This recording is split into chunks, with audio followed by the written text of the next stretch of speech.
Bible कहता है कि जो उसके पास आते हैं उसे विश्वास करना है कि वो है, और उसके खोजने वालों को प्रतिफल देता है। इस समय उसे हम खोजें, उसे ढूंढें,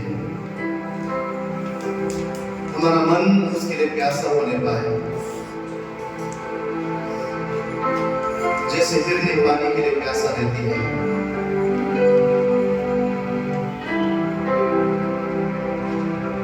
उस खुदा पिता को सारा आदर देंगे।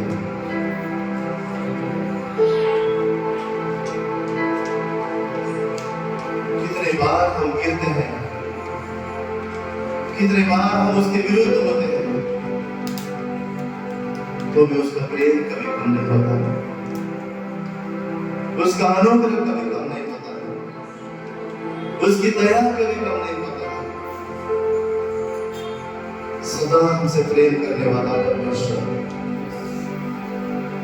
वो अद्भुत है। उस समय अपने हाथ को उठाकर उसे धन्यवाद करें, वो योग्य परमेश्वर को धन्यवाद करें। वो उसने हमें चंगा किया है, उसे धन्यवाद करें। उसने हमें रिहा किया है, उसको धन्यवाद करें।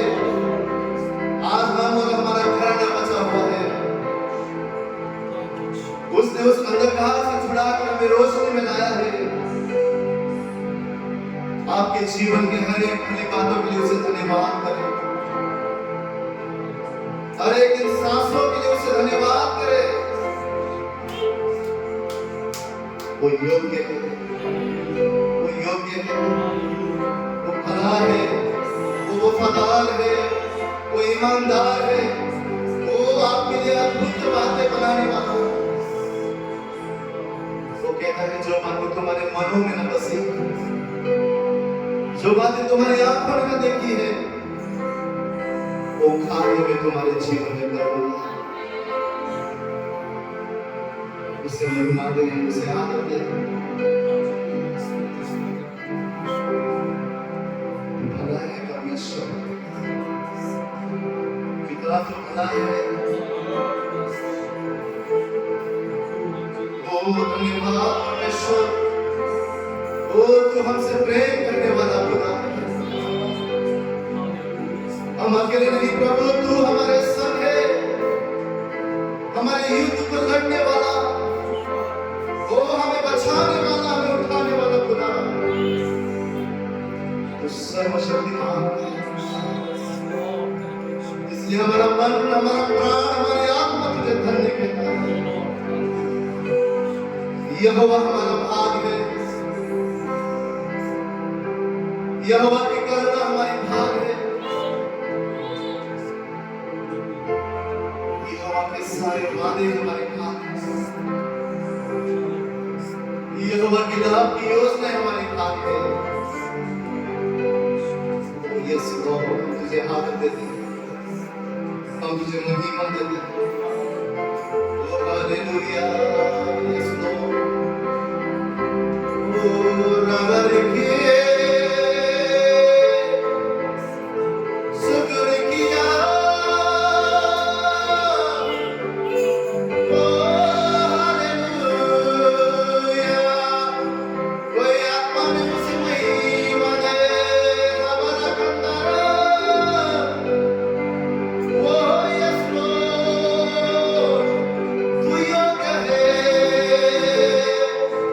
Sarvila Kalakanda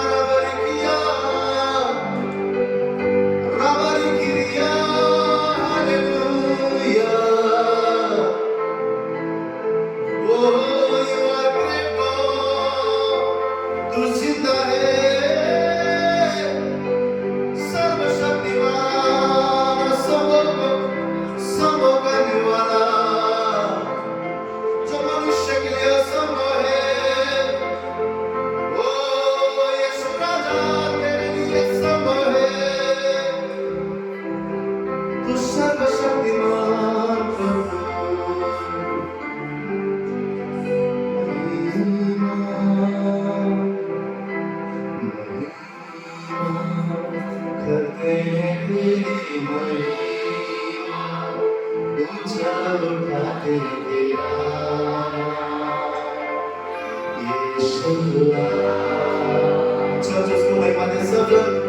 महिमा करते हैं तेरी महिमा, ऊंचा उठाते तेरा यीशुआ। आपके परिस्थिति में उस नाम को ऊंचा उठाए। महिमा करते हैं तेरी महिमा, ऊंचा उठाते तेरा नाम यीशुआ। महिमा करते हैं तेरी महिमा, ऊंचा उठाते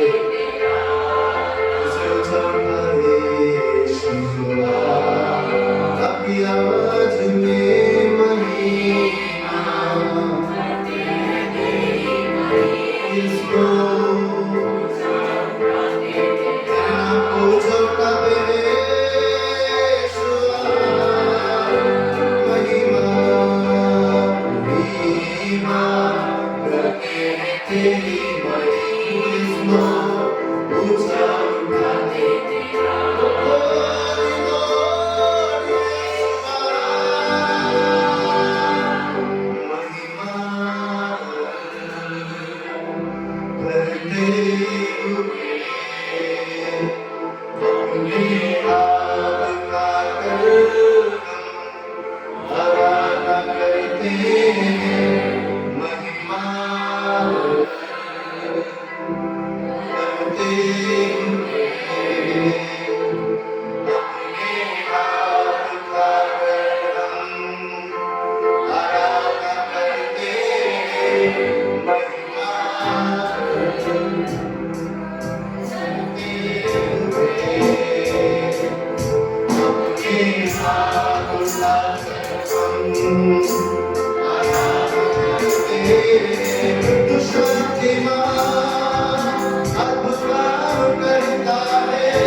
जीवन है।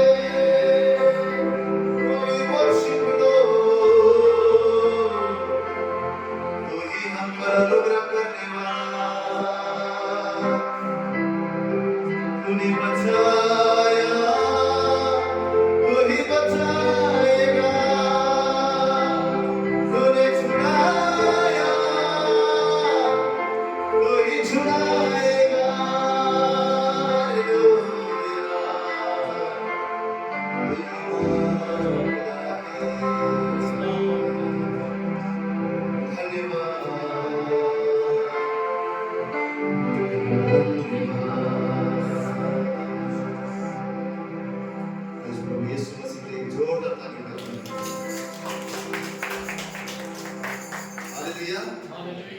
परमेश्वर की महान उपस्थिति हमारे बीच में कितना विश्वास करते हैं। उसका वचन कहता है कि मैं आराधना में विराजमान होने वाला परमेश्वर, जहाँ उसका भक्ति आत्मा सच्चाई से होती है वहाँ परमेश्वर मौजूद होता है। वो आराधना में विराजमान होने वाला परमेश्वर है और विश्वास करते हमारे बीच में वो है। हालेलुया। दाऊद कहता है तूने बचाया है, तूने संभाला है और तूने ही मेरे जीवन में महानीति से आनंद को लेकर आया है। हम कई बार सोचते हैं प्रभु कितने सारे गवाही मेरे जीवन में है। प्रभु आज हमसे कहता है आगे भी मैं ही तुम्हारे जीवन को बचाऊंगा, आगे भी मैं ही तुम्हारे जीवन को छुड़ाऊंगा, आगे भी मेरे पास तुम्हारे लिए भलाई की योजना है। हालेलुया। परमेश्वर का वचन कहता है हर बातों में धन्यवाद करो। कभी-कभी इस संसार में रहते हुए हमें हर बातों में धन्यवाद करना मुश्किल पड़ जाता है। हम सोचते हैं ऐसे कठिन परिस्थिति में मैं कैसे धन्यवाद करूं, ऐसे कमी घटी में मैं कैसे धन्यवाद करूं, मेरे विपरीत परिस्थिति में मैं कैसे तुझे धन्यवाद करूं। लेकिन परमेश्वर कहता है हर बातों में मुझे तू धन्यवाद कर। तू मेरे सम्मुख प्रार्थना को भी लेकर आएगा तो भी धन्यवाद के साथ। कई बार कठिन है परंतु मैं आपसे कहता हूँ लाजरस को जिलाने से पहले, वो बड़ा सामर्थ्य कार्य होने से पहले, एक इतिहास बनने से पहले यीशु मसीह ने पिता को धन्यवाद किया। हाँ, पिता को धन्यवाद, तू मेरा सुनता है, तूने कार्य कर दिया है, लाजर जी उठ चुका है, मैं तेरा धन्यवाद करता हूँ। परिस्थिति वही था, सड़ा हुआ लाश था, परंतु उसने प्रभु को धन्यवाद किया। आपकी परिस्थिति, आपके हालात, आप जब उस परिस्थिति में भी परमेश्वर को कहते प्रभु तेरा धन्यवाद मेरे जीवन में हो चुका है, मेरे जीवन में बदल चला गया है, मेरे जीवन में शैतान के गड़े टूट चुके हैं, वो जो परिस्थिति को मैं देख रहा हूँ मेरे जीवन में चला गया है, मैं धन्यवाद करता हूँ तूने मेरा सुन चुका है। परमेश्वर यही विश्वास आप और मेरे जीवन में चाहते हैं। हालेलुया। यही विश्वास यीशु मसीह ने हमें सिखाया। यीशु मसीह ने ऐसे परिस्थिति में पिता को धन्यवाद किया जहां पर सड़ा हुआ एक लाश था, परंतु जब यीशु ने कहा लाजर बाहर निकला, इतिहास रचा गया, लाजर जी उठा। परमेश्वर आपके जीवन में इतिहास रचना चाहता है। परमेश्वर आपके जीवन में जो बातें मन में नहीं बसी है, जो आपके चित्त में नहीं बसी, आपने न देखी है, ऐसे कार्य परमेश्वर आपके जीवन में करना चाहता है। हर बात में उसको धन्यवाद दीजिए। प्रभु मेरे छोटे घर के लिए धन्यवाद, मेरे छोटे सैलरी के लिए धन्यवाद, मेरे हर एक छोटी बातों के लिए धन्यवाद। तू वफादार है, मैं तेरे बढ़ती करने वाले हाथ को देखने जा रहा हूं। मेरे छोटे विश्वास के लिए भी धन्यवाद, मेरे विश्वास बढ़ने जा रहा है। प्रभु जो भी तूने मेरे को दिया है उन सारी कमी घटियों में भी मैं तुझे धन्यवाद। इस गीत में हम उसे बोलेंगे प्रभु तूने मुझे बचाया था, आगे भी तू ही मुझे बचाने वाला है।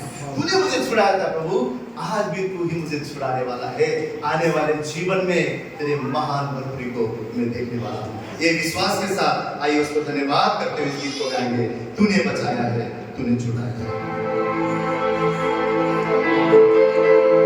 तूने बचाया है, तूने संभाला है, तूने बचाया है, तूने संभाला है।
परमेश्वर आज आप मुझसे कह रहा है, डरो मत, डरो मत, मैं तुम्हारे साथ हूं। शैतान क्या करता है?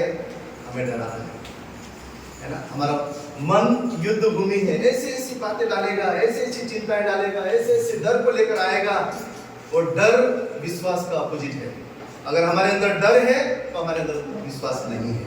परंतु अगर हमारे अंदर विश्वास है कि मेरा परमेश्वर मेरे साथ है, मेरा परमेश्वर मेरे आंधियों के बीच में भी मेरे साथ है, चाहे मैं घोर अंधकार से भराई हुई तराई के बीच से क्यों ना जाऊं, तो भी मैं हानि से डरूंगा नहीं, क्योंकि मेरा परमेश्वर मेरे साथ है, मेरा खुदा मेरे साथ है। परमेश्वर चाहता है ये विश्वास अगर हमारे अंदर है तो डर के लिए कोई भी जगह नहीं। Hallelujah, hallelujah. बाइबल में 365 से भी कहीं ज्यादा बार बाइबल में लिखा हुआ है, हर एक दिन के लिए एक वचन है, डरो मत, डरो मत, डरो मत, डरो मत, मैं तुम्हारे साथ हूं, डरो मत। वही अगला गीत कहता है, मैं क्यों डरूं, मैं क्यों घबराऊं, क्योंकि मेरा जिंदा खुदा मेरे साथ है। आज हमारे मन को, आज हमारे अपने आप को हमें कहने की जरूरत है, मैं क्यों डरूं, मेरा परमेश्वर मेरे साथ है, मैं क्यों डरूं, मुझे कुछ भी नुकसान और हानि नहीं हो सकता, क्योंकि मेरा खुदा मेरे साथ है। अगर ये विश्वास में हम जीवन जीते हैं, मैं आपसे कहता हूं हमारे जीवन में शैतान की किसी भी जगह नहीं है, क्योंकि हम जानते हैं हमारा परमेश्वर हमारे साथ। हालेलुया। तो इस समय हम अपने आप से कहेंगे कि मैं क्यों डरूं, मैं जहां भी जाता हूं मेरा परमेश्वर मेरे संग रहता है, वही मुझे उठाने वाला, मेरी जरूरत को पूरा करने वाला परमेश्वर है। भाई हम विश्वास के साथ अपने आप से कहते हुए इस गीत को गाएं, मैं क्यों डरूं,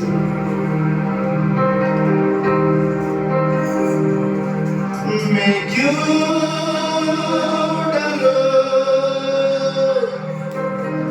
मैं क्यों डरूं, मेरा परमेश्वर मेरे साथ है, मैं क्यों डरूं, मैं क्यों डरूं, मेरा जिंदा खुदा मेरे नाम है। यीशु मेरे साथ साथ रहता है, डरना नहीं कभी मुझे कहता है। यीशु मेरे साथ साथ रहता है, डरना नहीं कभी मुझे कहता है। होगी ना कमी मुझे कभी किसी चीज की, हर जरूरत पूरी करे अपनी जिंदगी में। क्यों डरूं, मैं क्यों डरूं, मेरा परमेश्वर मेरे साथ है, मैं क्यों डरूं, मैं क्यों डरूं, कहे मेरा जिंदा खुदा, मेरा जिंदा खुदा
वो तेरे नाम है यीशु मेरे साथ साथ रहता है करना नहीं कभी मुझे कहता है यीशु मेरे साथ साथ रहता है वो डरना नहीं कभी मुझे कहता है यीशु मेरे साथ साथ रहता है करना नहीं कभी मुझे कहता है वो यीशु मेरे साथ साथ रहता है करना नहीं कभी मुझे कहता है कभी ना कभी मुझे कभी किसी चीज की जरूरत पूरी करे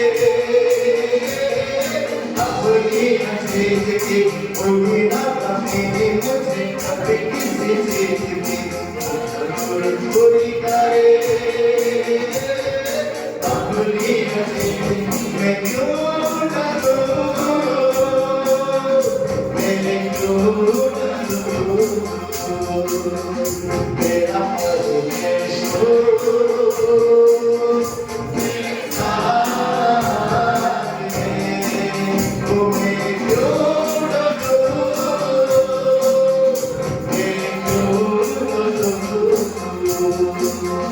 मेरा जिंदा खुदा मेरे नाम है मेरा जिंदा खुदा मेरे नाम है मेरा जिंदा खुदा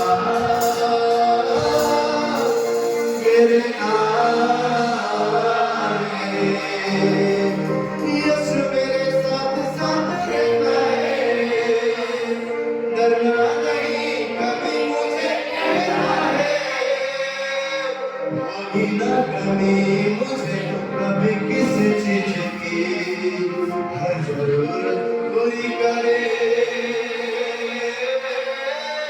अपनी चीज की मैं क्यों डरूं मैं क्यों डरूं मेरा परमेश्वर मेरे साथ है मेरा जिंदा खुदा मेरे साथ है मेरा जिंदा खुदा मेरे साथ है आइए सारे नाम अपनी नजर उस परमेश्वर को लगाएं। बाइबल कहता है अगर मुझ पिता से मांगोगे तो मेरी आंख में तुम्हें क्यों न दूंगा। अभिषेक हमारे जीवन के हर एक बंधनों को तोड़ता है। अभिषेक हम परमेश्वर की नजर से हमारे जीवन को हम देख सकते हैं। अभिषेक हमें उसकी राह पर चलने के लिए सामर्थ्य है। आइए हम उस खुदा से कहें प्रभु तेरी हुजूरी में मुझे तू तेरा अभिषेक कर ताजा अभिषेक कर प्रभु मेरे हाथों को मैं ऊंचा उठाता हूँ इन हाथों को छू ले परमेश्वर वो मेरे जीवन को छू ले मेरा अभिषेक कर परमेश्वर इस बारिश की तरह मेरे मन धुल जाए जो तेरी ओर से नहीं है वो धुल जाए प्रभु तेरे ताजा अभिषेक मेरे जीवन को ताकत पर बनाए समय में उस खुदा को कहे तेरे अभिषेक की मुझे जरूरत है तेरे हाथ को उठाकर उसे कहे उस अग्नि को बरसने दे उस अग्नि की बारिश मेरे जीवन में कर जो तेरी ओर से नहीं वो जल जाए खुदा और इस सुबह में सामर्थ्य बनते जाऊंगी अभिषेकित होते जाऊंगी एक बारिश की तरह एक अग्नि के समान या गिर जाए मुझ पे एक चादर के समान एक बारिश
가자 이제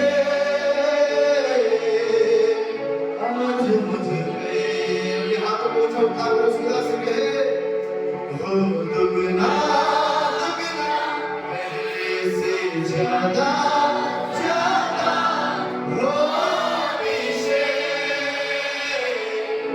आज मुझ पे हो दुगना दुगना पहले से ज्यादा ज्यादा हो इसे आज मुझ पे हो इसे आज मुझ पे तेरा विषय आज मुझ पे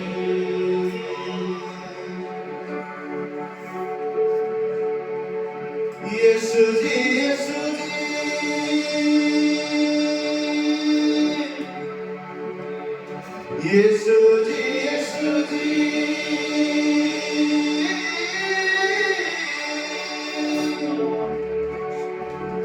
तुम ही हमारे यीशु जी यीशु जी तुम ही हमारे सभी लोग तेरी उपस्थिति में कन्फेस करते कि हम मसीह हैं। कोई पाप कोई श्राप कोई गंदगी कोई शैतान के नहीं कोई गरीबी के नहीं इस संसार का हम नहीं परंतु यीशु को कन्फेस करते हैं कबूली करते हैं मैं मसीह का हूँ मसीह मेरा है यीशु जी तुम ही हमारे भक्त जनों में भक्ति में यीशु आओ तुम ही बस लो तुम ही हमारे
Thank you.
हमारा भाग्य परमेश्वर,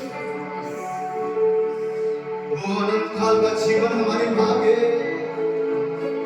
परमेश्वर, तेरा आनंद हमारी भाग्य परमेश्वर, तेरे महान सामर्थ हमारे भाग्य। इस सुबह को हम कहते हैं हम मसीह के हैं, तो जिंदा खुदा हमारा है।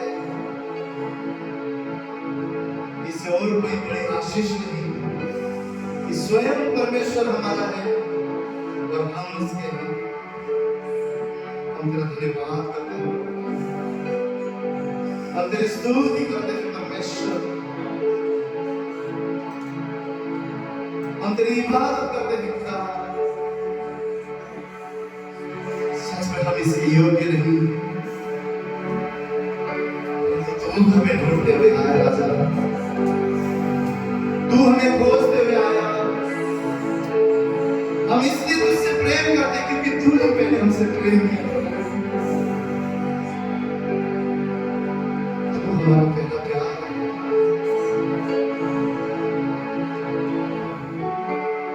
हमारे कमजोरियों के बाद भी हमसे प्रेम करने वाला,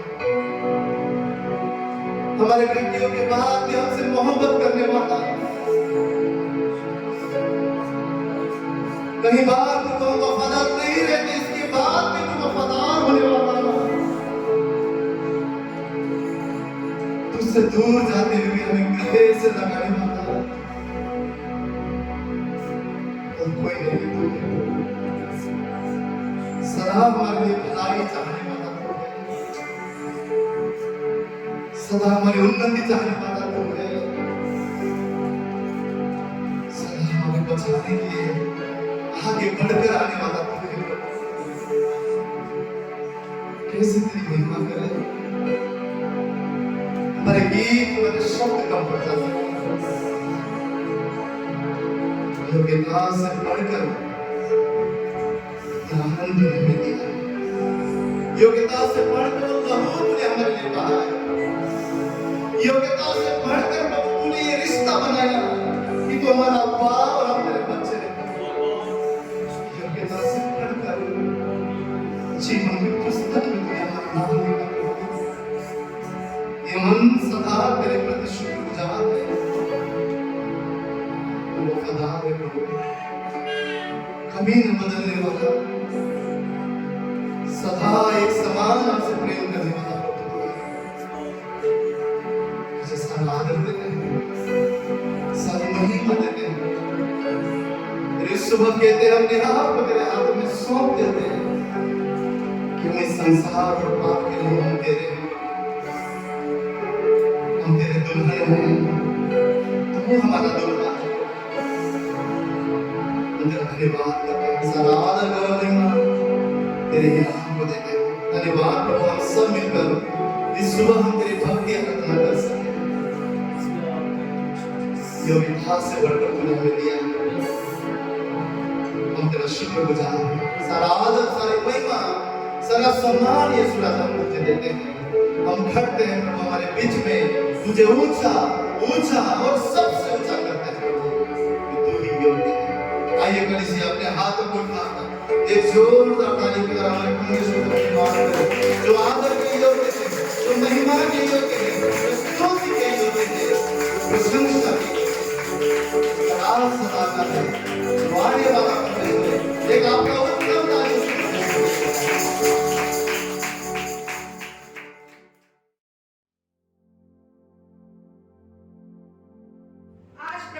क्या बात करना चाहते हैं। हम सब निकालेंगे मत्ती की पुस्तक उसका 19वां अध्याय और 16 वचन से हम पढ़ते हैं। यहाँ हम देखते हैं एक मनुष्य यीशु के पास आया और उससे कहा, हे गुरु, मैं कौन सा भला काम करूं कि अनंत जीवन पाऊं। उसने उससे कहा, तू मुझसे भलाई के विषय में क्यों पूछता है? भला तो एक ही है, पर यदि तू जीवन में प्रवेश करना चाहता है तो आज्ञाओं को माना कर। उसने उससे कहा, कौन सी आज्ञाएं? यीशु ने कहा, यह कि ना हत्या करना, व्यभिचार ना करना, चोरी ना करना, झूठी गवाही ना देना, अपने पिता और अपनी माता का आदर करना और अपने पड़ोसी से अपने समान प्रेम रखना। उस जवान ने उससे कहा, इन सब को तो मैंने माना है, अब मुझ में किस बात की घटी है?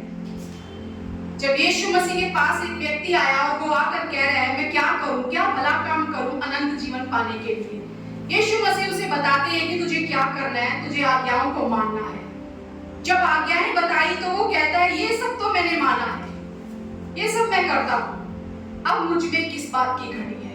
यानी मैं परफेक्ट हूं, मैं सब करता हूं, जो जो तूने कहा यीशु, मैं सब करता हूं, अब मुझ में किस बात की घटी है? यीशु ने उससे कहा, यदि तू सिद्ध होना चाहता है, यदि तू सिद्ध होना चाहता है तो जा अपना माल बेचकर कंगालों को दे और तुझे स्वर्ग में धन मिलेगा। यहाँ जब वो यीशु मसीह के पास आया, यीशु मसीह ने बताया उसे ये करना है, तो वो कह रहा है, मैं सब करता हूँ, सब करता हूँ, अब मुझ में किस बात की घटी है?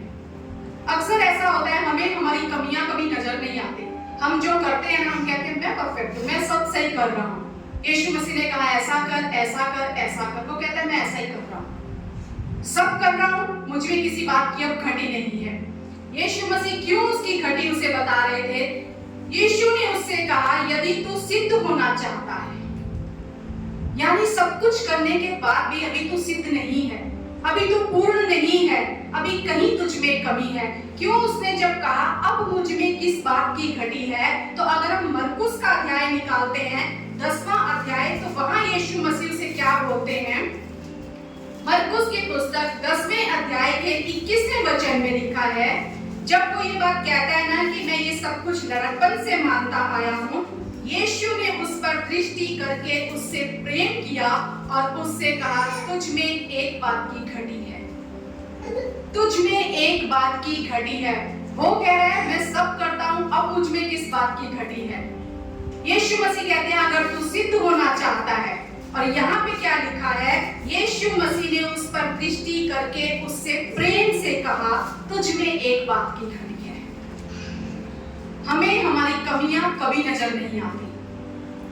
हम जब कलीसिया में हो या कलीसिया के बाहर हो, हमें खुद को भी बड़ा अच्छा लगता है कोई हमारी उपलब्धियां गिने, और हम भी जब कहीं खड़े होते हैं तो हम कहते हैं, मैं ये भी करता हूँ, मैं ये भी करता हूँ, मैं ये भी करता हूँ। हमें कभी हमारी कमी दिखाई नहीं देती, उसे नजर नहीं आई, वो कहता है सब करता हूँ, मुझ में अब क्या घटी है? पर यीशु मसीह कहते हैं, सब करने के बाद भी तुझ में एक बात की घटी है। कई बार जब हम इस स्टोरी को या इस घटना को पढ़ते हैं तो हम सोचते हैं ये सिर्फ अनंत जीवन पाने के लिए है। ये तो वहां उस उदाहरण से दिया गया है कि अनंत जीवन पाने के लिए वो व्यक्ति आया और उसमें वो घटी पाई गई, क्योंकि वो धनी था इसलिए वो अपना धन बेच नहीं पाया, कंगालों को दे नहीं पाया, ये उसमें घटी थी। लेकिन ये हम सबके जीवन की हकीकत है, हम सबको हमारी कमियां कभी नजर नहीं आती। पर आज इस उपवास के दिन, चाहे हम अपने आप को पूर्ण मानते हैं, हम अपने आप को सिद्ध मानते हैं, हम ये चाहते हैं कि परमेश्वर हमसे प्रेम करे, तो परमेश्वर आज हमें कहता है, एक बात की घटी है तुम में। आज हम परमेश्वर के वचन से देखेंगे और अपने आप की जांच करेंगे कि मुझ में किस बात की घटी है। कहां प्रभु चाहता है, प्रभु उस पर दोष नहीं लगा रहा, उसे न्याय के लिए आगे नहीं खड़ा कर रहा, लेकिन यहाँ लिखा है प्रेम से उससे कहा, और वहां लिखा है क्योंकि तुझे मैं सिद्ध करना चाहता हूं। क्या लिखा है? यदि तू सिद्ध होना चाहता है, यानी जो घटी हमारी अगर हमें दिखाई जा रही है या प्रभु के द्वारा बताई जा रही है, तो उसका एक ही कारण है, ताकि हम सिद्ध बन जाएं, ताकि हम अपने परमेश्वर के योग्य बन जाएं। और वो प्रेम से हमें कह रहा है, प्रेम से हमें कह रहा है परमेश्वर। बहुत बार हम सुनते हैं, हम चले जाते हैं, पर आज हम इस धनी व्यक्ति के समान ना बने कि हम सुने और चले जाएं। पर आज का वचन परमेश्वर से हम कहें, प्रभु अगर तू मुझे मेरी कमी दिखाता है तो मैं उस पर काम करूंगा, क्योंकि मुझे सिद्ध होना है प्रभु। मैं सिद्ध बनना चाहता हूँ, मैं हर एक वो चीज पाना चाहता हूँ जो तूने मेरे लिए रखी है। पवित्र शास्त्र में ही अगर हम उत्पत्ति में देखते हैं तो हम एक व्यक्ति के बारे में पढ़ते हैं जिसके पास सब कुछ था, पर किस कमी के कारण उसने अपना सब कुछ खो दिया। हमारी एक कमी, उस व्यक्ति की एक कमी, वो अपने आप को कह रहा है मैं परफेक्ट हूँ, मैं सब कुछ करता हूँ, पर लेकिन जब यीशु मसीह ने कहा एक ही बात की घटी है तुझ में, वो एक घटी उसे परमेश्वर से दूर ले गई। उसे कहीं ना कहीं अपने जीवन में कुछ मिसिंग लग रहा था, इसलिए वो प्रभु के पास आया था, बता मैं क्या भला काम करूं कि अनंत जीवन पाऊं। वो प्यासा था, कुएं के पास आया, लेकिन जब उसे उसकी कमी दिखाई गई, उसने उसे स्वीकार नहीं किया, पर वो उसे वहीं छोड़कर आगे चला गया। उसने वो द्वार छोड़ दिया, उसने वो मार्ग छोड़ दिया, उसने वो यीशु को छोड़ दिया। क्यों? क्योंकि उसकी एक कमी उसके ऊपर भारी पड़ गई। आज खुदा चाहता है हमारी एक भी कमी हमें उस अनंत जीवन में ले जाने से पीछे ना खींच ले। एक हमारी घटी कहीं हमारे रास्ते में रोड़ा ना बन जाए, एक हमारी घटी कहीं जो सब कुछ हमें मिला है उससे हमें खो ना दे। हम देखेंगे उत्पत्ति की पुस्तक में 25वां अध्याय अगर हम निकालें, 25वां अध्याय जेनेसिस 25 चैप्टर, यहाँ 27वें वचन में लिखा हुआ है कि फिर वे लड़के बढ़ने लगे। यहाँ दो लड़कों के बारे में बात की गई है। इसहाक के दो बच्चे हैं, याकूब और एसाव। एसाव बड़ा वाला है, याकूब छोटा वाला है। यहाँ क्या लिखा है, लड़के जब बढ़ने लगे तो एसाव क्या हुआ, वनवासी होकर चतुर शिकार खेलने वाला हो गया, पर याकूब सीधा मनुष्य था और तंबुओं में रहा करता था। इसहाक एसाव के अहीर का मांस खाया करता था, इसलिए वह उससे प्रीति रखता था, पर रिबका याकूब से प्रीति रखती थी। एक डैडी का प्यारा था, एक मम्मी का प्यारा था, दो बेटे थे। और क्या लिखा है, एक दिन याकूब भोजन करने के लिए कुछ दाल पका रहा था और एसाव जंगल से थका हुआ आया। तब एसाव ने याकूब से कहा, वह जो लाल वस्तु है उसी लाल वस्तु में से मुझे कुछ खिला, क्योंकि मैं थका हूँ। इसी कारण उसका नाम एदोम भी पड़ा। याकूब ने कहा, अपना पहलौठे का अधिकार आज मेरे हाथ बेच दे। एसाव ने कहा, देख मैं तो अभी मरने पर हूँ, इसलिए पहलौठे के अधिकार से मेरा क्या लाभ। एक अधिकार था एसाव के पास, पहलौठे का अधिकार। बाइबल में अगर हम देखते हैं तो पहलौठे के अधिकार में बहुत सारी बातें थी, यानी सारी आशीषें पहले पहलौठे के पास जाएंगी। ये अधिकार था पहलौठे के अधिकार का, और ये एसाव के पास था, वो बड़ा बेटा था। लेकिन वो यहाँ क्या कहता है, जब वो आता है थका हुआ और अपने भाई को देखता है कि वो कुछ पका है, तो वो कहता है कि मैं थका हुआ हूँ और मुझे भूख लगी हुई है। अपने भाई को कहता है जो तू पका है वो मुझे दे दे। क्या लिखा है, वो कहता है उसी वस्तु में से मुझे कुछ खिला, क्योंकि मैं थका हूँ। अब दो भाई हैं, एक भाई अगर दूसरे से मांगे तो अगर भाई के हिसाब से देखे तो दे देना चाहिए था, ऐसी कोई बड़ी बात नहीं थी। भाई ने खाना ही तो मांगा था। लेकिन वो क्या कहता है, इसी कारण याकूब ने कहा, अपना पहलौठे का अधिकार आज मेरे हाथ बेच दे। और एसाव ने कहा, देख मैं तो अभी मरने पर हूँ, इसलिए पहलौठे के अधिकार से मेरा क्या लाभ। हम सबके पास आज एक अधिकार है। ले पालकपन की आत्मा हमें मिली है, मसीह के साथ संगी वारिस होने का अधिकार हमें मिला है, हम उसकी चुनी हुई संतान हैं, हम राज अधिकारी हैं, पदाधिकारी हैं। परमेश्वर कहता है याजकों का तुम समाज हो, एक अधिकार मैंने तुम्हें दिया है, तुम मेरी निज चुनी हुई प्रजा हो। आज हम उसका वंश हैं, उस खुदा का। लेकिन बहुत बार जब भाई बोल रहे थे कि यीशु मसीह की परीक्षा कब हुई, जब वो आत्मा से भरे हुए थे। मैं थका हुआ हूँ। जब हम जीवन में थक जाते हैं, जब हम जीवन में भूखे होते हैं, यहाँ क्या लिखा हुआ है, उसे भूख लगी और वो कहता है मुझे कुछ खिला, मुझे कुछ खिला, मैं थका हुआ हूँ। यीशु मसीह के सामने भी वही परीक्षा आई, यहाँ एसाव के सामने भी एक परीक्षा है। वो थका हुआ है, भूख लगी हुई है उसे, और क्या वह हाजिर हो रहा है यहाँ पर, याकूब। जो हम ऊपर लिखा है, याकूब सीधा सीधा मनुष्य था। हम सब जानते हैं याकूब सीधा मनुष्य था। याकूब हमेशा धोखा देने वाला था। उसने अपने भाई को धोखा दिया, अपने पिता को धोखा दिया, वहां मामा के गया तो वहां अपने मामा और जो ससुर था उसे धोखा दिया।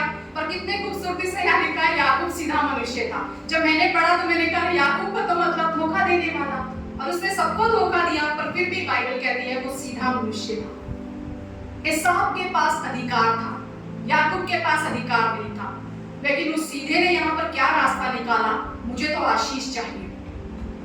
और एसाव को क्या चाहिए था, अभी जो मेरी जरूरत है, अभी मैं थका हूं, अभी मुझे खाना चाहिए। और वो क्या कह रहा है, इस पहलौठे के अधिकार से मुझे क्या लाभ। क्या लिखा हुआ है, एसाव ने कहा देख मैं अभी मरने पर हूं, इसलिए पहलौठे के अधिकार से मेरा क्या लाभ। इंस्टेंट जरूरत, अभी की जरूरत, तुरंत की जरूरत।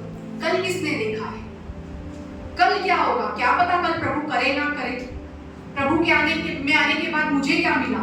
आज तो मेरे जीवन में इतनी परेशानियां हैं, आज कठिनाइयां हैं, आज समस्याएं पूरी नहीं हो रही, आज मुझे जरूरत है, आज इस समय मेरी जरूरत कौन पूरी करेगा। हम भूल जाते हैं जो हमारा लॉन्ग टर्म इन्वेस्टमेंट है ना, जो परमेश्वर ने लंबी हमारी अनंत काल की डेस्टिनी रखी है, उसको हम छोड़कर अभी तुरंत की चीजों के पीछे भागने लगते हैं और खो देते हैं। एसाव ने उस अधिकार के लिए क्या कहा, अभी मुझे इससे क्या, मुझे तो अभी मैं मरने पर हूं, आज मेरी जरूरत पूरी होनी चाहिए, बाद में क्या होगा वो देखा जाएगा। आगे क्या लिखा है, याकूब ने कहा मुझसे अभी शपथ खा। अगर उसने शपथ खाई और अपना पहलौठे का अधिकार याकूब के हाथ भेज डाला। वो कह रहा है अभी शपथ खा और मुझे ये अधिकार मुझे दे दे। और एसाव क्या कर रहा है, उसने शपथ खाई और उसने वो अधिकार दे दिया अपने भाई को। कोई विटनेस नहीं है, कोई रिटर्न पेपर में नहीं लिखा गया मेरी प्रॉपर्टी मैं तुझे देता हूं, जो मेरा है मैं तुझे देता हूं। कोई गवाह सामने खड़ा नहीं किया, दो लोगों के सामने मैं ये बात कह रहा हूं इसलिए ये बात अब तेरी हो जाएगी। यहाँ परमेश्वर क्या सिखा रहे हैं हमें कि जो हम मन में विश्वास करते हैं और जो हम मुंह से अंगीकार करते हैं वो हमारे साथ होता है, वही हमारी डेस्टिनी है, चाहे पॉजिटिव हो चाहे नेगेटिव हो। एसाव ने क्या किया, उसने शपथ खाई और अपने पहलौठे का अधिकार याकूब के हाथ बेच डाला। जो उसने मन में विश्वास किया, ठीक है मैं तेरे को देता हूं, और अपने मुंह से अंगीकार कर दिया। बहुत बार हम अपने जीवन में ऐसी चीजों की घोषणा करते हैं, मेरा कुछ नहीं हो सकता, इतनी समस्याएं हैं ना, कुछ हो ही नहीं सकता। परमेश्वर कहता है तुम्हारे मुख में, तुम्हारे जीव में जीवन और मृत्यु है। यहाँ एसाव ने उस जीवन और मृत्यु को यूज किया, याकूब को जीवन दे दिया और अपने लिए मृत्यु चुन ली। किस चीज की हमारे अंदर घटी है आज, हम अपने आप की जांच करते चले, किस चीज की हमारे अंदर आज घटी है। तुरंत की आवश्यकता हमारी ज्यादा बड़ी है, अभी इसी समय मेरे जीवन में ये बात पूरी होनी चाहिए, कल जो होगा वो देखा जाएगा, उसका मुझे क्या फायदा। आज प्रभु में कल अनंत काल मिलेगा, वो किसने देखा मिलेगा नहीं मिलेगा। आज मेरी जरूरत बड़ी है।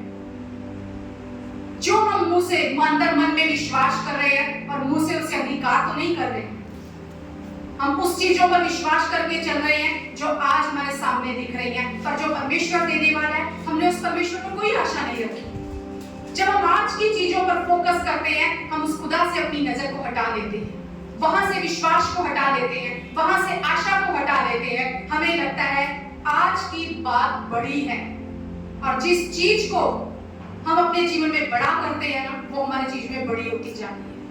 अगर हमारे जीवन में समस्या बड़ी है तो वो बड़ी हो जाएगी हमारे जीवन से भी, और अगर हमारे जीवन में जीवन बड़ा है तो समस्या छोटी रहेगी उसके सामने। हमारा विश्वास, हमारे मन में हम क्या विश्वास कर रहे हैं और मुंह से क्या अंगीकार कर रहे हैं। खुदा कह रहे हैं जांच करो तुम्हारा विश्वास कहां पर है, कहां पर है तुम्हारा विश्वास। और जिस चीज के पीछे हम भागेंगे, जिस चीज को हम ज्यादा फोकस करेंगे ना, वही हमारी ओर आकर्षित होती है। जिसको हम महत्व देते हैं वो हमारी ओर खींची चली आती है। एसाव कह रहे हैं यहाँ पर अपने पहलौठे का अधिकार उसने याकूब के हाथ में बेच दिया।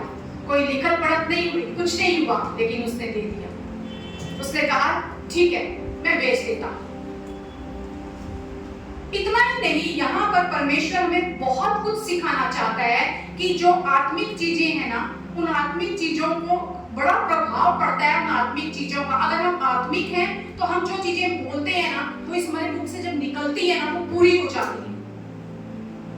हमें मालूम नहीं चलता, कभी कभी हमें लगता है हमने तो अकेले में बोला है, किसी ने थोड़ी सुना है। सिर्फ चर्च में ही हम शब्द घोषित करेंगे तो वही हमारे जीवन में पूरे होंगे। घर पे भी जो हम बोलते हैं, बाहर भी जो हम बोलते हैं, अपने जीवन में जो हम बोलते हैं, अपने बच्चों पर जो हम बोलते हैं, हर वो चीज हमारे बोलने से परमेश्वर कहता है तुम्हारे मुख के द्वारा जो निकले शब्द है ना, तुम्हारे जीवन में काम करेंगे, वो तुम्हारे जीवन में काम करेंगे। एसाव के पास अधिकार था, लेकिन मुझे इसका क्या लाभ? वो कहता है इस अधिकार से, पहलौठे के अधिकार से मुझे क्या लाभ? और उसी याकूब के पास कुछ नहीं था और उसने बोला मुझे तो आशीष चाहिए। कनिंग था, वो सबको धोखा देता था, लेकिन आशीषों के लिए वो लड़ता रहता था। शुरू से हम देखते हैं उसने इस भाई से आशीष ले ली। जब परमेश्वर से, उसके दूत से उसकी मुलाकात, उसने कहा जाने नहीं दूंगा जब तक तू मुझे आशीष नहीं देगा। ऐसा रवैया हमारा होना चाहिए। उन आशीषों को पाने के लिए हम युद्ध करना, धोखा देंगे, किसी को नहीं छीने, लेकिन हम युद्ध करें परमेश्वर से। मुझे मेरी आशीषें चाहिए, जो तूने रखा है उसे मैं लूंगा। आगे लिखा है, इस पर याकूब ने एसाव को रोटी और पकाई हुई मसूर की दाल दी और उसने खाया पिया और उठकर चला गया। उसे कोई फर्क नहीं पड़ा कि मैंने क्या दे दिया।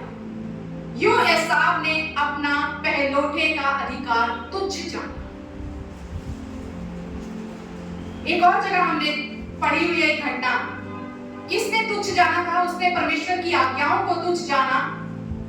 भविष्यवक्ता शमूएल आके बोलता है उससे, शाऊल से, क्योंकि तूने परमेश्वर को तुच्छ जाना है, परमेश्वर ने तुझे तुच्छ जाना है। जब हम परमेश्वर के वचन को, परमेश्वर की उपस्थिति को, परमेश्वर की संगति को, परमेश्वर के वायदों को, उसके इन वाचाओं को तुच्छ जानते हैं ना, तो परमेश्वर कहता है तब तुम उन चीजों से अपने आप को दूर कर लेते हो। दूर कर लेते हो तुम अपने आप को उन चीजों से, वो तुम्हारे जीवन से हट जाती है। हम सब आगे घटना जानते हैं, किस तरह आगे लिखा गया है कि याकूब ने इसहाक को धोखा दिया, वो एसाव का रूप धर के आया और उसने आशीषें ले ली। लेकिन उससे पहले अगर हम ये पढ़ते हैं तो एसाव ने तो खुद ब खुद अपना अधिकार दे दिया था। वो तो खुद ब खुद दे चुका था उस अधिकार को, और वो अधिकार फिर भी वो याकूब इतना उस आशीष के लिए दीवाना था कि उसने फिर हथकड़े अपनाकर फिर उस आशीष को पा लिया। और अगर हम देखें 27वें अध्याय में, 27वें अध्याय के 38वें वचन में क्या लिखा हुआ है? वहां लिखा है, एसाव ने अपने पिता से कहा, हे मेरे पिता, क्या तेरे मन में एक ही आशीर्वाद है? हे मेरे पिता, मुझको भी आशीर्वाद दे। यूं कहकर एसाव फूट फूट कर रोया। वो आशीष क्या पिता ने उसके लिए नहीं रखी थी? पिता ने उसके लिए रखी थी आशीष।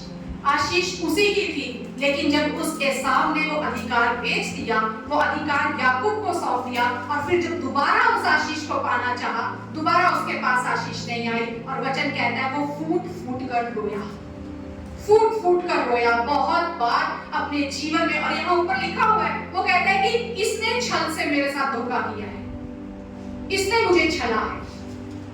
हमारे जीवन में कुछ भी यूं ही नहीं हो जाता, कहीं ना कहीं हमने अलाउ किया है, कहीं ना कहीं हमने दरवाजा खोला है, कहीं ना कहीं हमने उस तुरंत की आशीष के लिए, अभी इस समय की आशीष के लिए, उस लंबी जो हमारी अनंत काल की डेस्टिनी है, उसे छोड़ा है।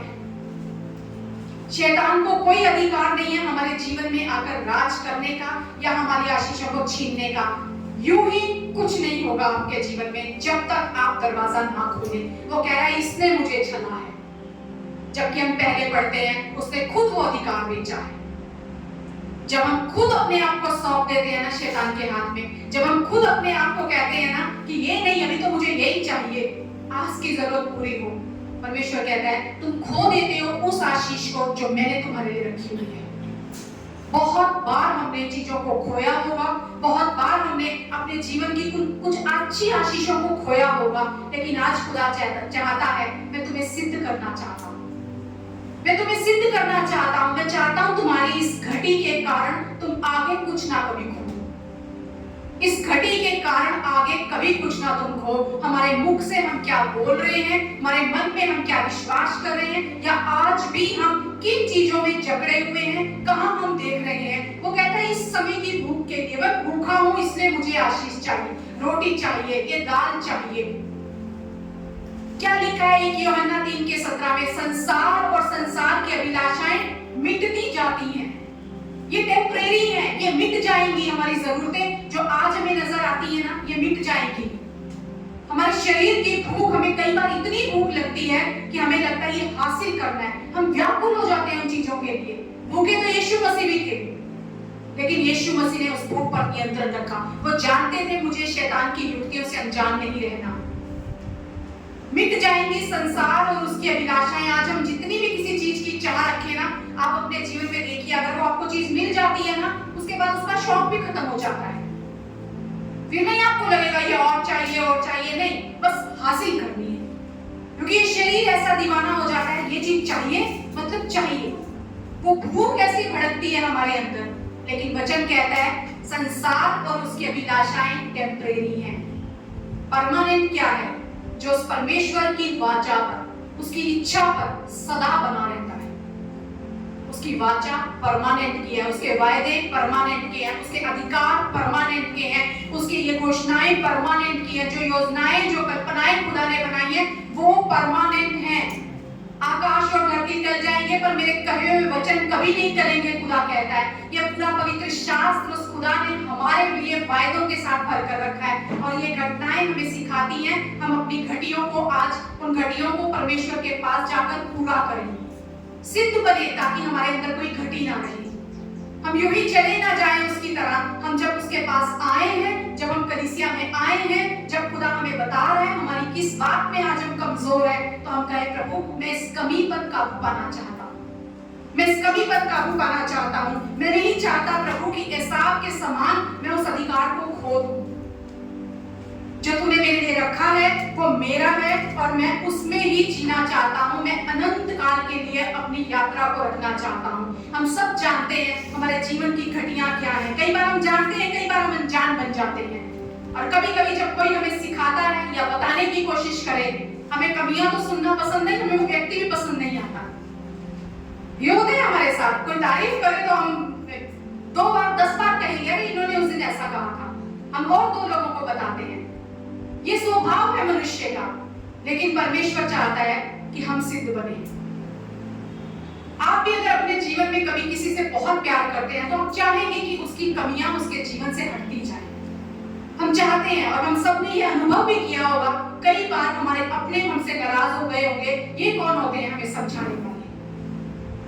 बहुत बार ऐसा होता है, पर आज कोई हमें नहीं कह रहा, खुदा हमें कह रहा है, जो हमारे लिए सिर्फ भलाई की योजनाएं बनाता है, जो कहता है मैं तुम्हें सिद्ध करना चाहता हूँ, जो कहता है कि मैं चाहता हूँ तुम उस अनंत काल में पहुंचो, मैं चाहता हूँ तुम अपने विश्वास की रखवाली करो और इस विश्वास की कमी के कारण उस उद्धार को ना खो।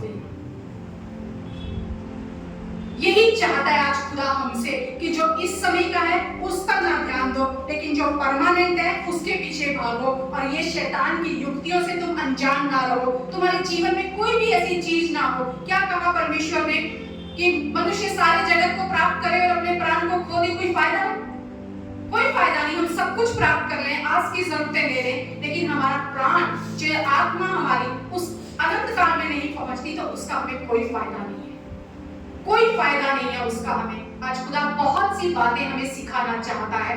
क्यों हम अपनी कमियों को नहीं पहचान पाते, क्यों हम अपनी कमियां नहीं सुनते, या क्यों हम अपनी कमियां नहीं जानना चाहते? उसका एक ही कारण है, जब हमारे अंदर दीनता घट जाती है और अहंकार बढ़ जाता है। जब दीनता घट जाती है, अहंकार बढ़ जाता है, तो हमारा ये सुनना बंद हो जाता है। तब हमें लगता है मैं जो कर रहा हूँ वो सब सही कर रहा हूँ और मुझे कोई नहीं सिखा सकता, मेरे अंदर कोई ऐसी समस्या नहीं है कि मैं किसी की सुनकर चलूं, क्योंकि मैं सब कुछ जानता हूँ। और जब ये अहंकार बढ़ जाता है तब पता है क्या होता है? रोमियो की पत्री उसका 11वां अध्याय का 18वां वचन अगर कोई पढ़े, वहां क्या लिखा हुआ है?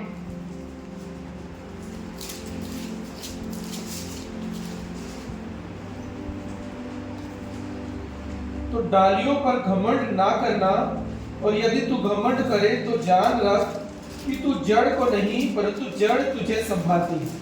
क्या कह रहा है वचन यहाँ? डालियों पर घमंड ना करना। डालियां कौन है?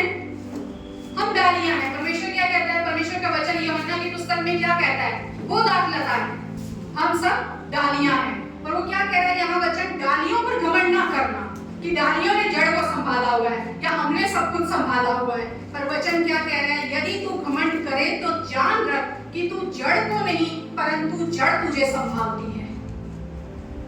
हमारा घमंड करना क्या हो जाता है? हम अपने आप को प्रभु से ज्यादा बड़ा बना देते हैं।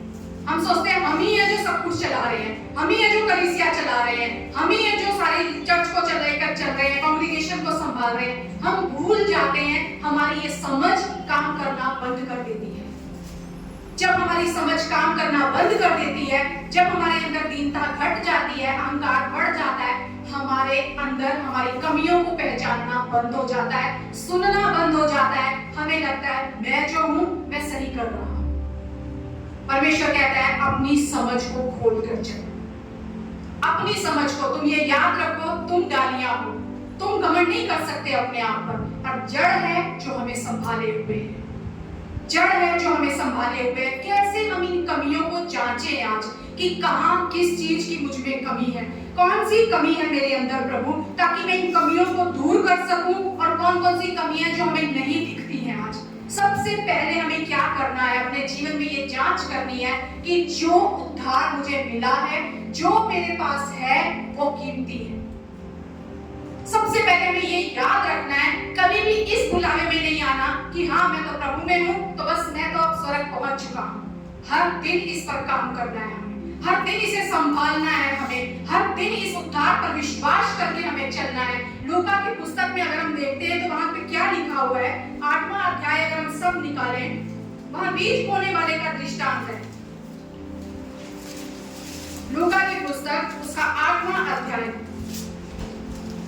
बीज बोने वाले के बारे में लिखा गया है कि बीज बोने वाला बीज बोने निकला। 11वें वचन से हम पढ़ते हैं, बीज परमेश्वर का वचन है यहाँ पर, और मार्ग के किनारे वे हैं जिन्होंने सुना। तब शैतान ने आकर उनके मन में से वचन उठा ले जाता है कि कहीं ऐसा ना हो कि वे विश्वास करके उद्धार पाए। उद्धार पाने के लिए क्या जरूरी है? विश्वास। और कौन लेके जा रहा है? शैतान। क्या करना है हमें? इस विश्वास की रखवाली करनी है, इस उद्धार की रखवाली करनी है, इस शैतान की युक्तियों से अनजान नहीं रहना कि किस तरह वो हमारे जीवन में से वचन को निकाल कर ले जाएगा। हमारा विश्वास कम हो जाएगा और विश्वास के द्वारा ही उद्धार पाया जाता है। अगर विश्वास कमजोर है तो कहीं ना कहीं हमारा उद्धार कमजोर हो जाएगा, हमारा उद्धार कमजोर हो जाएगा। सबसे पहली चीज जो हमें मिला है उसकी हमें वैल्यू करनी है, उसकी कीमत जाननी है, उस पर हर दिन विश्वास करना है, हर दिन उसके ऊपर काम करना है, अपने विश्वास को बढ़ाना है। और खुदा कहता है जब तुम वचन सुनोगे, वचन सुनने से तुम्हारे अंदर विश्वास बढ़ता जाएगा। वचन क्या है? खुदा की बातें। तो जब हम उस खुदा से बात करेंगे, वो खुदा हमसे बात करेगा, हमारा विश्वास बढ़ता जाएगा। दूसरी चीज क्या है? हमारे जीवन में हमें क्या करना है? कौन सी कमी को हमें पूरा करना है? इस शरीर की भूख को कंट्रोल करना है। भूख हर दिन बढ़ेगी, भूख तुम जितना खाएं उतना हमारी भूख बढ़ती जाती है, लेकिन इस भूख को हमें कंट्रोल करना है। कैसे हम कंट्रोल करेंगे? और ये भूख हमें कैसे ये भूख हमें व्याकुल कर देती है? यहाँ पे क्या लिखा हुआ है 14वें वचन में, जो झाड़ियों में गिरा बीज वह यह वे हैं जो सुनते हैं पर आगे चलकर चिंता और धन और जीवन के सुख विलास में फंस जाते हैं और उनका फल नहीं पकता। किस में फंस जाते हैं? धन, जीवन के सुख विलास और चिंता। धन के कारण वो व्यक्ति चला गया। धन नहीं वो कंगालों को दे दे सारा धन, नहीं प्रभु धन तो मेरा है। ये शरीर की भूख धन के लिए भी होती है, हमारी जरूरतों के लिए भी होती है। हम थके हुए हैं तब भी होती है, हम परेशान हैं तब भी होती है, हमें अनंत काल की चीजें छोटी नजर आती हैं, आज की समस्याएं बड़ी नजर आती हैं, तब भी हमारे अंदर ये भूख जागृत हो जाती है। और यहाँ वचन क्या कह रहा है? वहां क्या लिखा हुआ है? सुख विलास में फंसकर। हम सब ने अपने अपने जीवन में देखा होगा, जब हम बाहर देखते हैं बारिश होती है, बारिश के बाद अपने आसपास आपके जो खाली प्लॉट्स होंगे झाड़ियां ही झाड़ियां उग जाती हैं अपने आप। क्या कोई झाड़ियों के बीज बोता है? कोई बीज नहीं बोता। लेकिन अगर वहां कोई अच्छा बीज बोया गया होगा, वो पौधा नहीं नजर आता। या तो झाड़ियां उसे उगने नहीं देती, दबा देती हैं, या अगर वो बोता भी है ना बीच में, तो उनमें छुप जाता है, दब जाता है, वो नजर नहीं आता। परमेश्वर चाहता है तुम्हारे जीवन में ये जो शारीरिक दुख है ना, ये जो झाड़ियां है ना, चाहे वो किसी भी चीज को लेकर क्यों ना हो, किसी भी चीज को, फाइनेंशियल हो, आपका कुछ प्रॉब्लम, मेंटली हो आपकी प्रॉब्लम, फिजिकली हो आपकी प्रॉब्लम, स्पिरिचुअल, कोई भी किसी भी तरह की अगर चीजें हैं ना, उन झाड़ियों को उगने मत दो, बढ़ने मत दो। रोज उसकी कटाई करो, रोज उनकी छटाई करो, ताकि आपके अंदर जो बीज है वो ऊपर बढ़े, तुम उनमें ना फंस जाओ। लेकिन हमें क्या करना है? हमें उन झाड़ियों को दबाना है, बीज जो बोया गया है उसकी फसल को उगाना है, वो झाड़ियों को दबाना है और अपने बीज की फसल को उगाना है, ताकि हमारे जीवन में कभी विश्वास की कमी ना आए, ताकि हर दिन हम उस उद्धार पे काम करते हुए चले, ताकि ये चीजें, हमारी चिंताएं, धन, लोभ, लालच, ये सब टेम्परेरी है। आज आपको दिखता है बहुत बड़ी समस्या है, आज ये बीमारी है, आज ये कर्जा है, आज मेरी जॉब चली गई, आज मेरे रिश्ते खराब हो गए। आप इन सबको छोड़ दो प्रभु के हाथों में। टेम्परेरी है ये सारी चीजें, एक दिन आप खुद इनमें परमेश्वर की महिमा को देखोगे। इनके लिए ना लड़ो, ना परेशान हो, और ना सिर्फ इन्हीं के पीछे भागो, लेकिन खुदा कहता है मेरे पीछे भागो जो अनंत काल का है, उसकी खोज करो। ये झाड़ियां ना इतनी उबालो अपने ऊपर कि कलीसिया में वचन सुना तो वो भी दब जाए इनके अंदर, वो भी फंस जाएगा, क्योंकि अगर हमारे अंदर वो चिंताएं हैं ना, तो वो झाड़ियां बन जाएंगी, इतनी बड़ी बड़ी ऊंची ऊंची हो जाएंगी कि बीज को उगने की जगह ही नहीं मिलेगी। खुदा चाहता है उसे दबाओ। क्यों हम दबा नहीं पाते?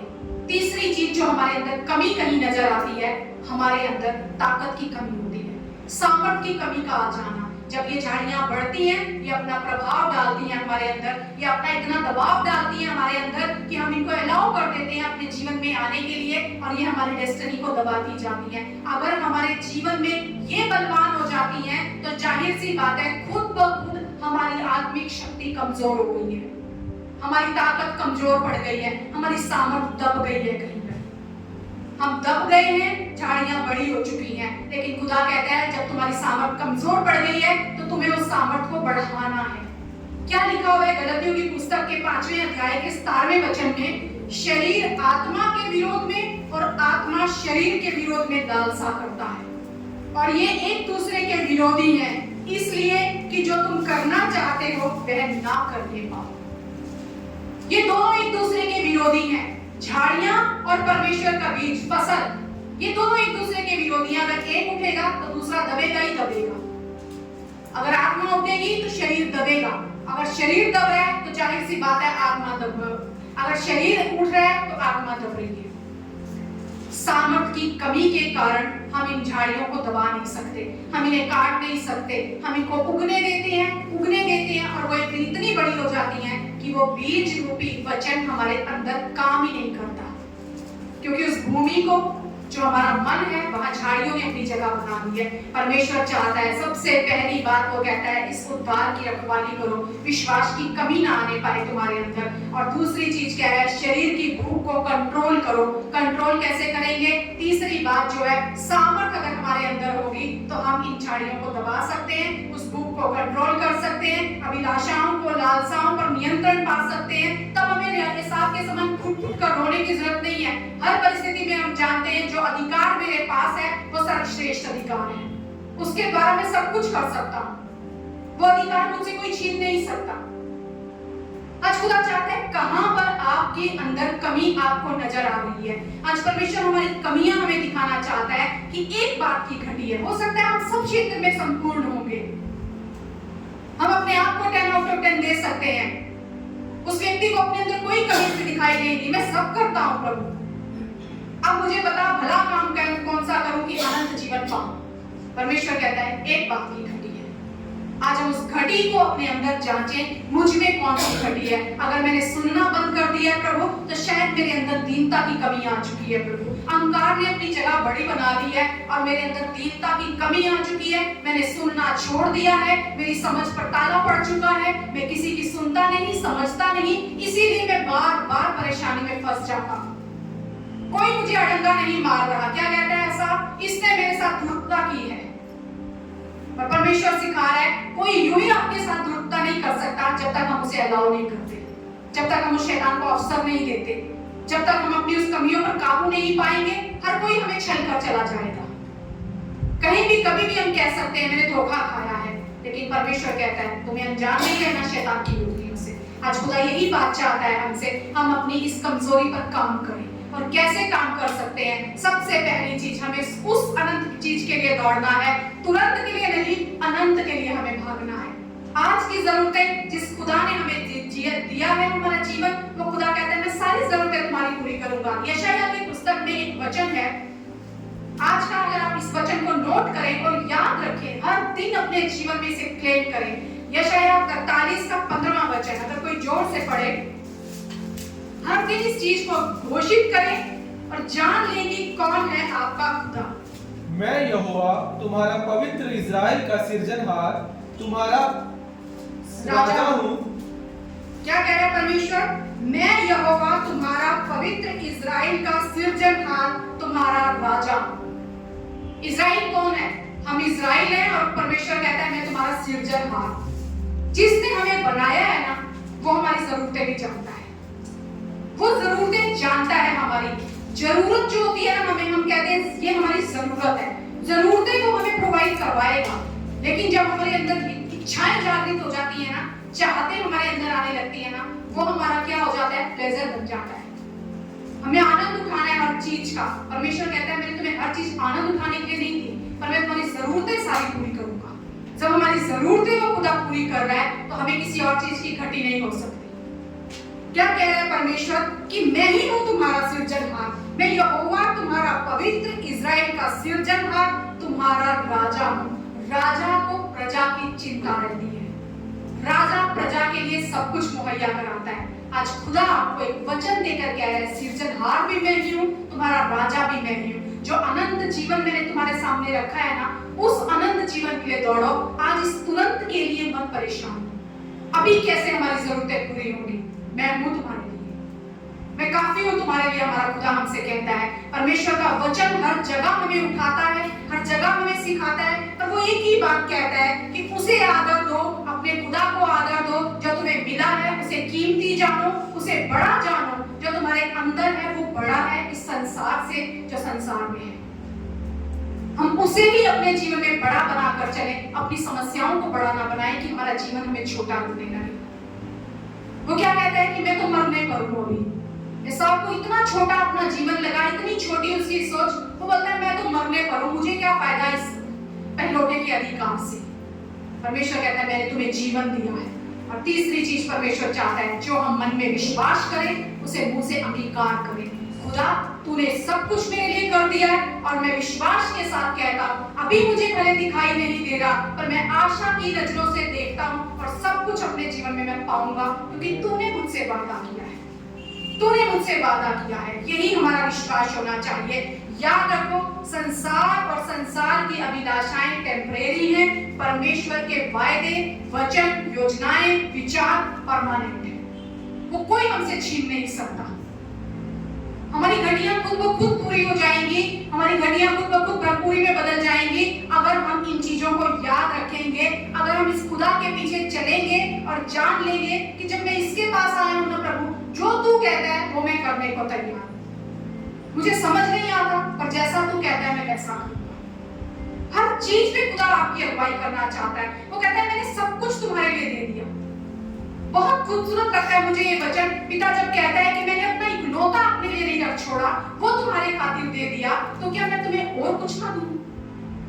जब जिस पिता ने अपना पुत्र हमारे लिए दे दिया, तो क्या हमारी जरूरतें वो पूरी नहीं करेगा? आकाश के पक्षियों को देखो, खुदा कहता है ये सोसम फूलों को देखो, ये कौन वस्त्र पहनाता है? पर हमें हमारी चिंताओं को छोड़कर, इस शरीर की भूख को छोड़कर इस लालसाओं को छोड़कर आज हम जान लें मेरे खुदा मेरे लिए काफी है। जो अधिकार उसने मुझे दिया है ना वो मेरे लिए काफी है। जो अभिषेक उसने मेरा किया है ना वो मेरे लिए काफी है। और उस अभिषेक के द्वारा आज भी अगर मेरे जीवन में कहीं कोई बंधन है, अगर कहीं आज मैंने अपने आप को बांध लिया है, जैसे लास्ट वीक वर्ड आया, कोई गढ़ हमने अपने अंदर बना लिया है कि बस यही मुझे चाहिए, मेरा इसके बिना काम नहीं होगा, तो परमेश्वर कहता है अपने आप को आज वहां से आजाद करो।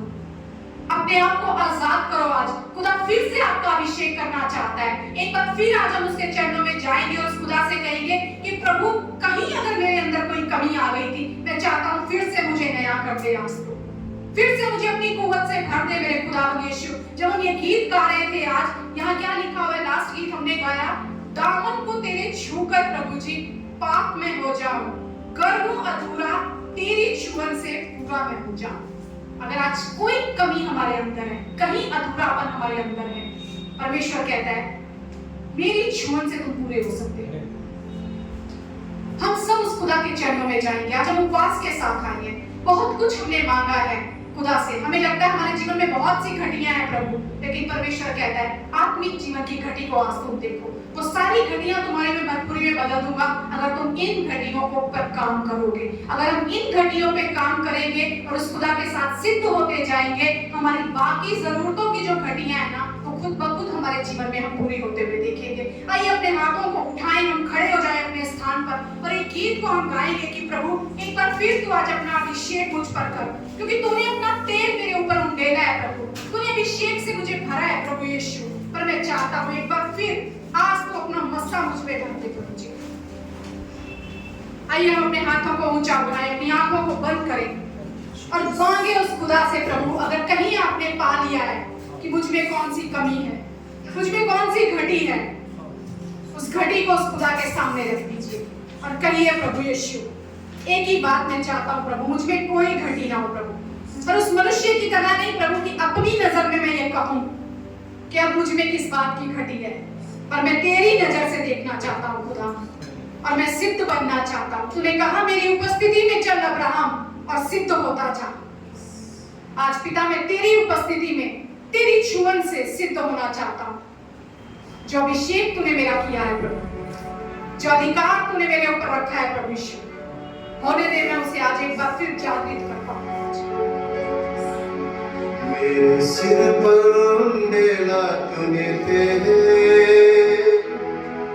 किया मेरा अभिषेक है। सब हाथ उठा कर मेरे सिर पर उंडेला तूने तेरे किया मेरा अभिषेक है।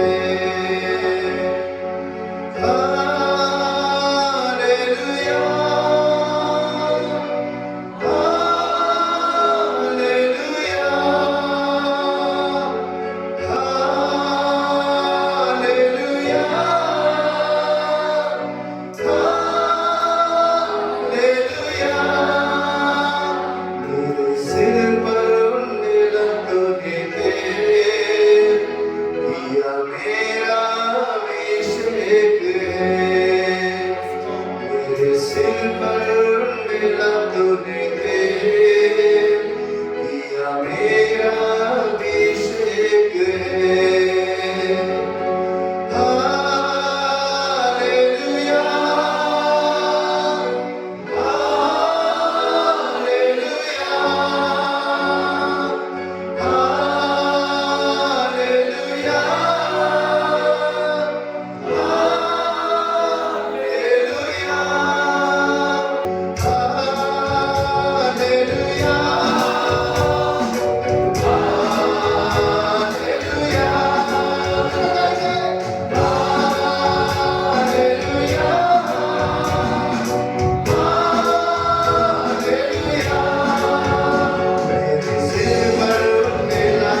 बुंदेला तुम्हें दे मेरा अभिषेक है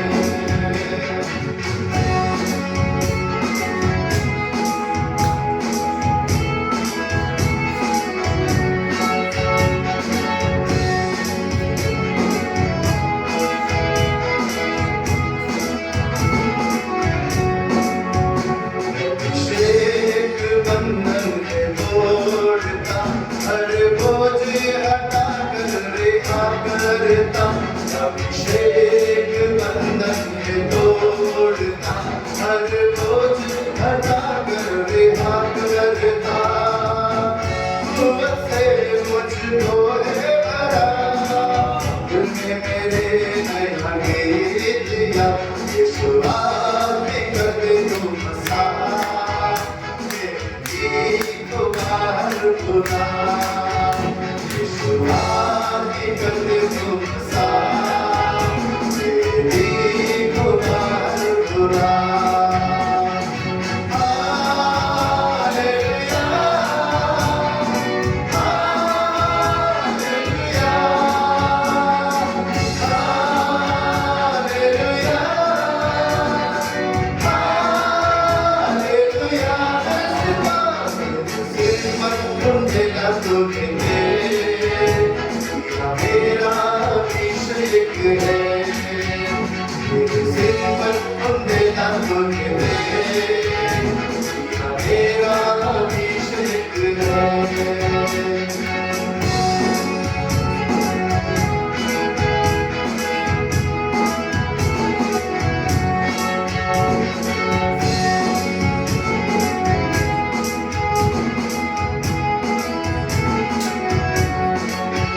यीशु तेरी हुजूरी में कीमती तुझसे बढ़कर कोई ख्वाहिश ना मेरी यीशु तेरी हुजूरी में कीमती तुझसे बढ़कर कोई ख्वाहिश ना मेरी सबसे सुंदर तू ही है तेरे जैसा और कौन खुदा तेरे पास में हाजिर हो यहाँ कबूल ये दिल और जान तेरे पास में हाजिर हो यहाँ कबूल ये दिल और जान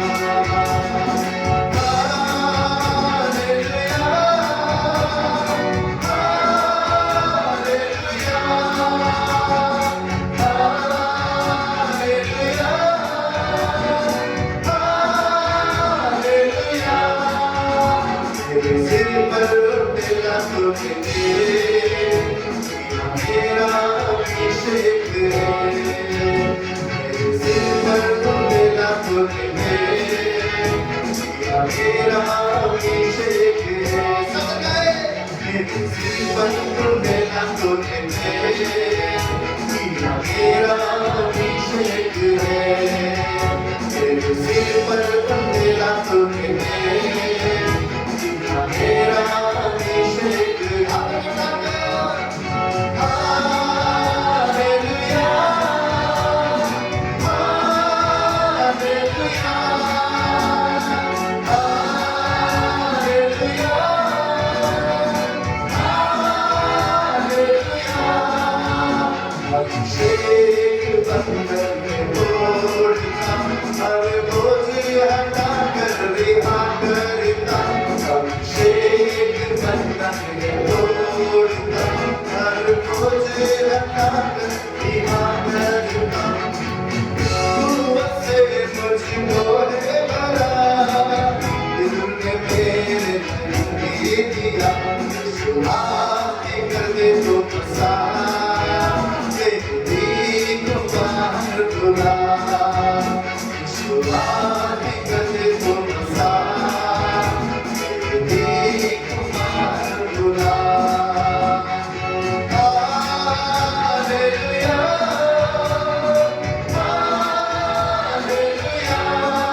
हमारे लिए मेरे खुदावंद यीशु।